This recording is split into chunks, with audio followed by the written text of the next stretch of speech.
विद्यार्थी मित्र हो, सर्वांना नमस्कार. इयत्ता 8वी टॉपिक नंबर 7 चलन व्हेरिएशनमध्ये आपण आहोत.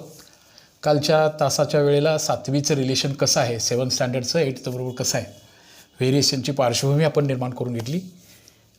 थोडंसं आपण पुढं जाणार आहोत. आज डायरेक्ट व्हेरिएशन, समचलन, समप्रमाण ही संकल्पना काल थोडीशी लक्षात घेतली, आज थोडीशी रिवाईज करून पुढे जाणार आहोत. पण त्याचबरोबरीनं आपण आता कृतीपत्रिकेचाही भाग समजून घेतो आहे. आजच्या अभ्यासमध्ये कृतीपत्रिकेमध्ये बँकेचे व्यवहार, बँकिंग क्षेत्र एक अतिशय महत्त्वाचं क्षेत्र आहे. सगळ्यांच्या आर्थिक नाड्या बांधून ठेवणारं.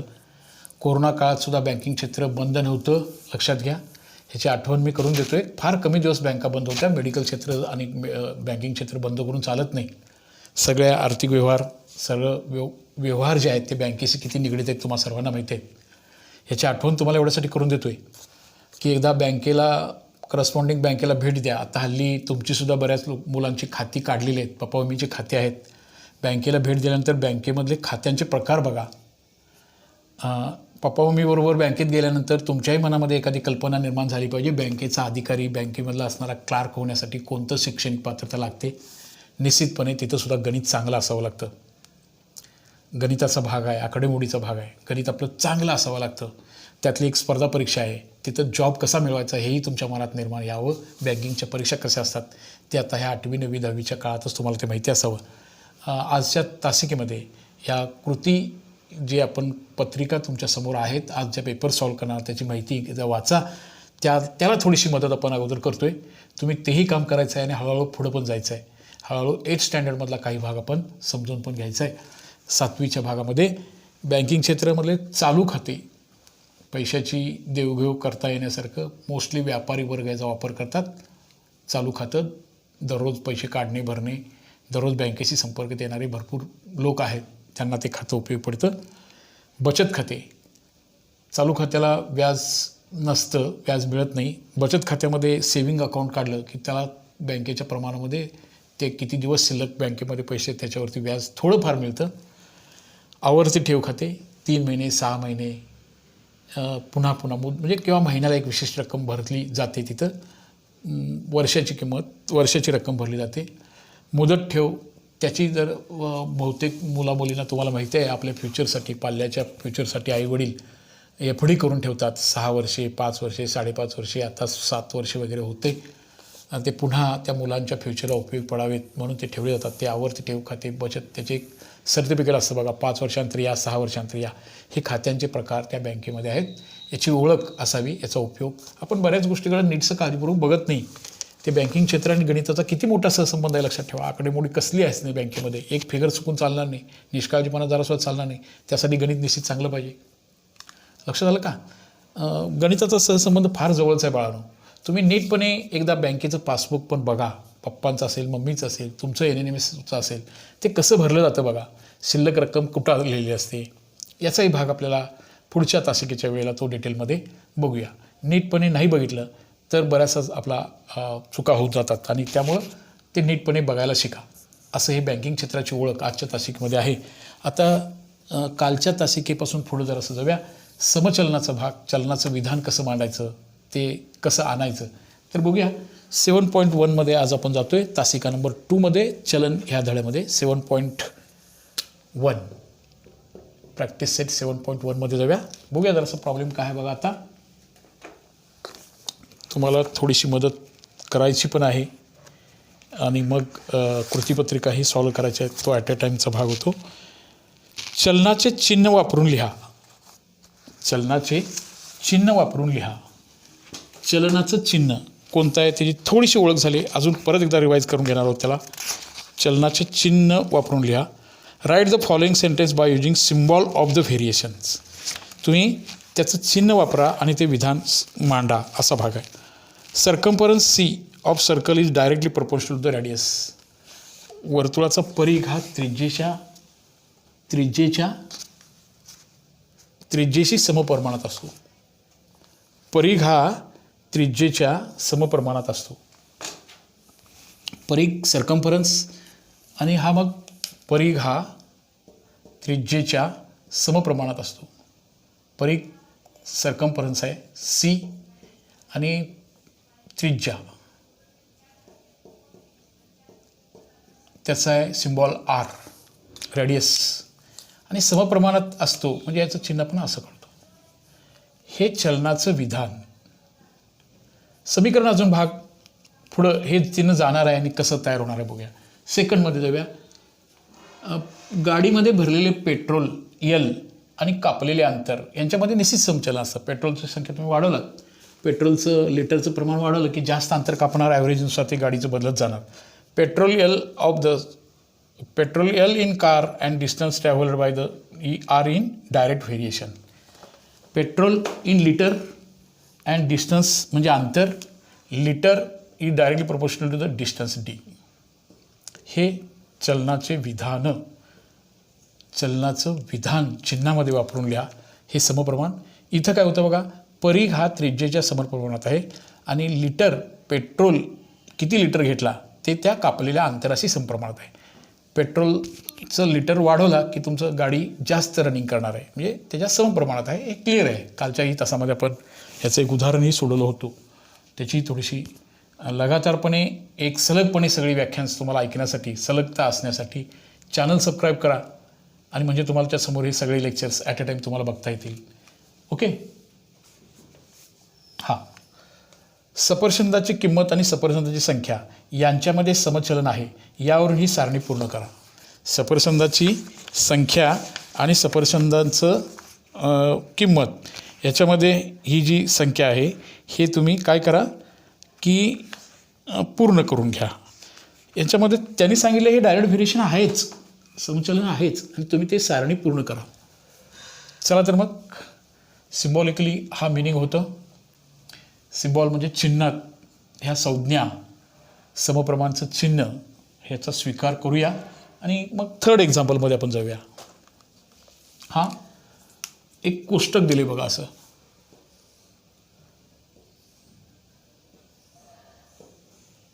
ह्याच्यामध्ये हां, त्या कोष्टकामध्ये सफरचंदाची संख्या, आता मी लिहित नाही, संख्या एक्स संख्या आणि किंमत सफरचंदाची वाय. सफरचंद तसं जरासं कॉस्टली आहे, माहिती आहे तुम्हाला. आणि मग ह्याच्यामध्ये काही भाग दिले जातात. त्या भागामध्ये काही किमती दिलेत बघा. काय किंमत दिल्या? किंमत वाय यांच्यामध्ये समचलन आहे. तर तुम्ही ही सारणी पूर्ण करा. 1 8 4 32 56 12 किती आणि 160ला किती सफरचंद येतील असं ते आहे. जरासं विचार केला की तुम्हाला याची उत्तरं सगळी मिळून जाणार आहेत. जरासं विचार म्हणजे बघा बरं काय झालं. इथं 1/8, ह्याचं पण 1/8, ह्याचं पण 1/8, ह्याचं पण 1/8, ह्याचं पण 1/8 येते. समचलनामध्ये भागाकार सारखा राहतो. 1 सफरचंदाला 8 रुपये, 4 सफरचंदाला किती बसले? 32 बसले. 56 रुपये दिले. किती सफरचंद येणार? त्याला 8 भागा, खाली 8 भागूया ना. 8 7 56, 7 बरोबर 7 येणार. इथं किती येणार बघा आता? 12 सफरचंदांना 12 8 96 बसणार. आणि इथं किती सफरचंद येणार बघा बरं. हां, ह्याला पण 8 भागूया की आता. 8 दुनी 16 0 0 20 सफरचंदांना 160 रुपये बसतील. अशी ही सारणी पुन्हा लक्षात आलं का बघा. ह्याचा भागाकार 1/8, ह्याचा भागाकार 1/8, 7 1 7 7 8 56, 12 1 12 12 8 96, 2 1 2 8 16, 0 0 निघून गेली. पुन्हा ह्या सारणीमधलं पुन्हा निरीक्षण बघा. सगळं सर्वत्र भागाकार स्थिर आहे. म्हणजे इथं जो भागाकार आहे एक्स आणि भाग पहिला तो के हा स्थिर आहे. तो स्थिरांक इथं 1/8 आहे. ह्याचं उत्तर 108 येतं. समजलं का बघा. 1 8 4 8 7 8 12 8 20 8 60 असे 160. अशी ही सारणी तुम्हाला त्या निरीक्षणातून करायची आहे. आणि पुढचंही निरीक्षण इथं कॉन्स्टंट आहे की नाही हे या ठिकाणी बघायचं होतं. चला तर मग पुढच्या एक्झाम्पलमध्ये जाऊया. एक्झाम्पल क्रमांक आहे 3rd. आणि या 3rd एक्झाम्पलमध्ये इन वर्डमध्ये दिले बघा, शब्दामध्ये दिले. आलं लक्षात सगळ्यांच्या सारणी कशी पूर्ण झाली. 1 8 4 8 7 8 12 8 20 8 उलटं. ह्याला 8 भागा 1, ह्याला 8 भागा 4, ह्याला 8 भागा 7, ह्याला 8 भागा 12, ह्याला 8 भागा. लक्षात आलं. इथं असताना गुणाकार करत जायचं गेले आणि इथं असताना अपोजिट दिले भागाकार हा सर्वत्र स्थिर आहे. ओके, चला पुढच्या एक्झाम्पलमध्ये जाऊया. हां, example number 3. M is directly proportional to the M. M हे N शी समचलनात आहे. M ची किंमत 154 घ्या असताना N हा 7 असतो. तर N ची किंमत 14 असेल तेव्हा M किती असेल, असं ते गणित आहे. आता याचा वापर थोडंसं तुम्ही पुस्तकामध्ये हे गणित सोडवून दिले, त्याचा जर आधार घेऊन सोडवलात तर ते अधिक चांगल्या रीतीनं होईल. सॉल्व करून दिलेलं गणित आहे बघा, त्या गणितानुसार त्याची किंमत आपल्याला काढता येते किंवा ह्याचं उत्तर हे काढू शकतो आपण. हां, असं सॉल्व करूया की ची किंमत आली आणि त्याच्यामध्ये आपण किंमत भरतो आणि मग ते समीकरण बनवतो आणि मग आपण गणित हे सॉल्व करतो. ओके बाळांनो, तर मग पुढे जाऊया. हे चलनाचं विधान आहे, याचं समीकरण करूया. बरोबर, समीकरण करताना हे जे अल्फा आहे त्याचं मिनिंग आहे हे असं 2, हे जेव्हा जातं तेव्हा तिथं 2 बाहेर पडतं असं आहे, बरोबर चिन्हाने के. मग इथं राहणार M आणि इथं राहणार N. पहिल्यामध्ये त्यांनी ह्या दोन्ही किमती दिल्यात बघा, दोन्ही किमती दिलेत बघा. तिथं M ची किंमत घ्यायला सांगितल्या 154 आणि के माहिती नाही. N ची किंमत किती दिल्या बघा, 7. के बरोबर 154/7. एक तर भाग घालवला तरी चालेल, नाही घालवला तरी पण चालेल, पण घालूया आपण. 7 एके 7, 7 दोन्ही 14, 7 दोन्ही 14, के बरोबर 22 आलं. पुन्हा अशी अपेक्षा असते, हे झालं चलनाचं विधान, याला म्हणायचं चलनाचं समीकरण. ज्या गणिती वाक्यामध्ये बरोबर चिन्ह असतं तेव्हा ते समीकरण होतं. ह्याला विधानच म्हणायचं, कारण ह्याच्यामध्ये बरोबर चिन्ह नाही. गणित हे समीकरणावरून सोडत असतो, विधानावरून नाही. लक्षात घ्या, म्हणून त्या समीकरणामध्ये रूपांतर करून घेतलं. पुढे जाऊया. आता पुन्हा हे समीकरण मी लिहून घेतो. M बरोबर KN. M ची किंमत काढायला सांगितल्या. के ची किंमत आली, किती आली बघा. आता के ची किंमत 22 आली. N दिले बघा 14. आता हा गुणाकार करा आणि तुम्हाला M ची किंमत तुम्ही काढू शकता. हा गुणाकार तुम्हाला आता करता येणं शक्य आहे. काय गुणाकार येणार बघा, आता पुढं करा गुणाकार तेवढा. काय गुणाकार येईल बघा. हां, दुसरं 7 पॉईंटमधलं याचा गुणाकार करा, बघूया काय तो. 14 दुने 28, 28 2 30. किती गुणाकार येणार, 308. असं त्याचं उत्तर येईल. हा लक्षात सगळ्यांच्या. असं हे एक्झाम्पल सॉल्व करायचं होतं. समचलनाची पुढची एक सारणी पूर्ण करायला सांगितल्या. MN दिले, जर असं तोंडी बघता 3 चोक 12, 4 पंचे 20, 7.5 चोक, त्याला पण 4 गुणाय पाहिजे ना.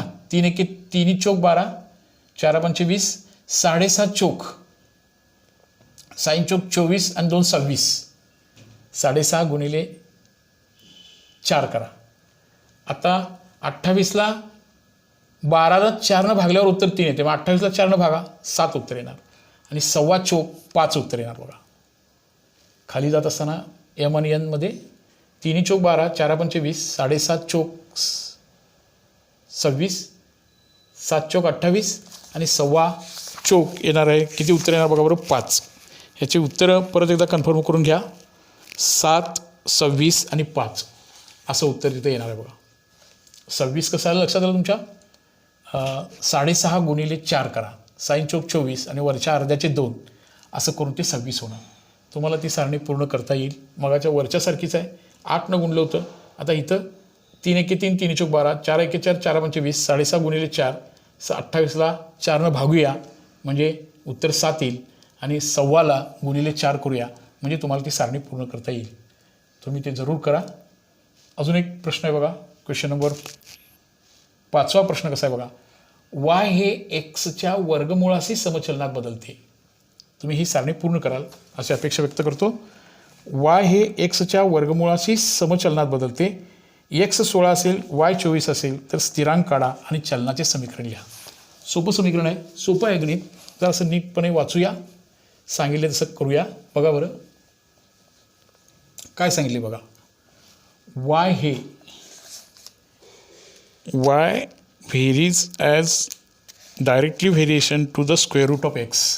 वाय हे एक्सच्या वर्गमुळाशी समचलनात बदलते. याच्यामध्ये एक्सची किंमत 16 असताना वाय 24 असतो आणि चलनाचा स्थिरांक काढा आणि समीकरण काढा. चलनाचा स्थिरांक लिहा आणि समीकरण लिहा. आता स्थिरांकाची व्हॅल्यू आपल्याला काढायची आहे नाही का. मग हे चिन्ह जातं आणि तिथं काय येतं बघा, बरोबर चिन्हाने के अशी पेयर येते. वाय आणि स्क्वेअर रूट ऑफ एक्स आहे तसं लिहिलं. चला ह्यात किमती भरूया. बोला, वायची किंमत 24 घेतली, के माहिती नाही आणि हे 16. त्यानंतर 24 बरोबर के हा what is square root of 16 4.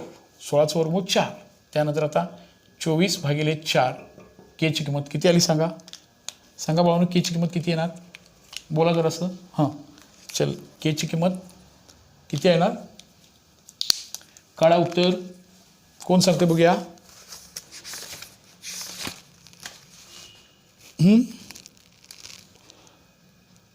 केची किंमत 6. अगदी बरोबर. आता त्याच्यानंतर ना आपल्याला चलनाचे इक्वेशन लिहा. चलनाचं हे जे चलनाचं समीकरण होतं ते लिहित असताना कसं लिहायचं बघा. हा जो के होता, जोपर्यंत अननोन होता तोपर्यंत के होता, पण आता नोन आहे ना. 4 1 4 4 7 24. म्हणून चलनाचे समीकरण y is equal to 6 root X हे याचं लास्ट उत्तर असेल. आलं लक्षात सगळ्यांच्या. असं ते y बरोबर 6 × रूट एक्स असं हे एक्झाम्पल होतं किंवा असं हे एक्झाम्पल सॉल्व करायचं आहे. त्यानंतर पुढचं एक समय बघूया ह्यातलं. सोयाबीनचे पीक काढण्यासाठी 4 मजुरांना 1000 रुपये द्यावे लागतात. जर मजुरीची रक्कम आणि मजुरांची संख्या यांच्यामध्ये समचलन असेल तर 17 मजुरांना किती रुपये द्यावे लागतील. 4 मजुरांना 1000 रुपये द्यावे लागतात, तर 17 मजुरांना किती रुपये द्यावे लागतील. कसा प्रश्न आहे बघा. सेमीच्या बुकमध्ये the total remuneration paid to the laborers employed in harvest soybean in the direct variation to the laborers. If the remuneration of 4 laborers is 1000, find the remuneration for the 17 laborers. आता मजुरांची संख्या तो आपण कुठलेही चल आता वापरू शकतो, त्याने काय दिलं नाही आहे. हां, मजुरांची संख्या आणि मजुरी त्यांना मिळणारी रक्कम. मजुरांची संख्या सोयाबीनचे पीक काढण्यासाठी मजुरांची रक्कम आणि मजुरांची संख्या. मजुरीची रक्कम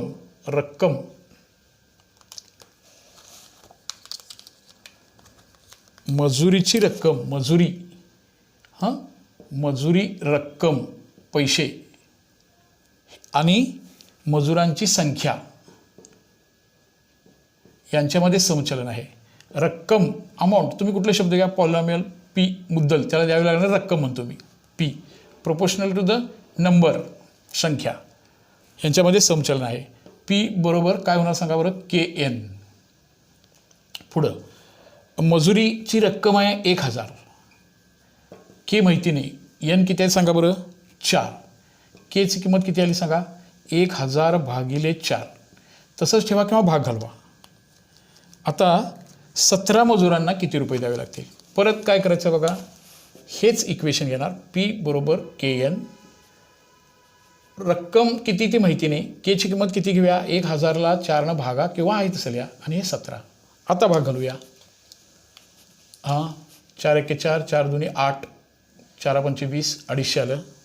आता 17 आणि 250चा गुणाकार करावा लागेल. 17 × 250 करा म्हणजे तुम्हाला त्याचं उत्तर येईल. याचं उत्तर येईल 17 0 0 17 5 85 5. ह्याच्या दिले 8. 17 2 34 आणि 8 34 आणि 8 42. 4250 रुपये असं उत्तर येईल. असं हे उदाहरण तुम्हाला 250 आणि 17चा गुणाकार करून सॉल्व करायचं आहे. हे आलं उत्तर असं. याचा भाग घालवा आणि ते उत्तर तुम्ही पूर्ण करून घ्या. 7.1 अशा रीतीनं जवळजवळ पूर्ण झालं आहे. तुम्ही हा पुन्हा एकदा प्रॅक्टिस करून घ्या. 9वीच्या 8वीचा ह्याचा उपयोग तुम्हाला कृतीपुस्तिका सॉल्व करण्यासाठी, कृतीपत्र सॉल्व करायचे आहे, त्याच्यावरची एक्झाम्पल सॉल्व करायचे आहेत. सगळ्यांना परत एकदा सर्वांचं आभार मानतो, चांगल्या रीतीचं सहकार्य करत आहात. पुन्हा एकदा विनंती करतो आहे की जास्तीत जास्त मित्रांच्यापर्यंत शेअर करा. तुम्ही अजून सबस्क्राईब केला नसाल तर दररोजचे दररोजचे लेक्चर्स अटेंड करण्यासाठी तुम्ही चॅनल सबस्क्राईब करून घ्या. म्हणजे तुम्हाला दररोज अपलोड मिळेल. ज्यावेळेला हे अपलोड होईल त्यावेळी तुमच्यापर्यंत पोहोचेल.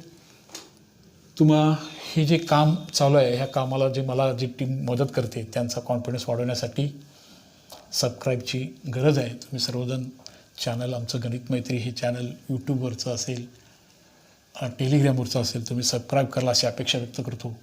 आणि आजचं लेक्चर थांबूया. लवकरच आपण पुढील लेक्चरमध्ये आपल्या सेतू अभ्यासासहित आपण भेटणार आहोत. ओके बाळा.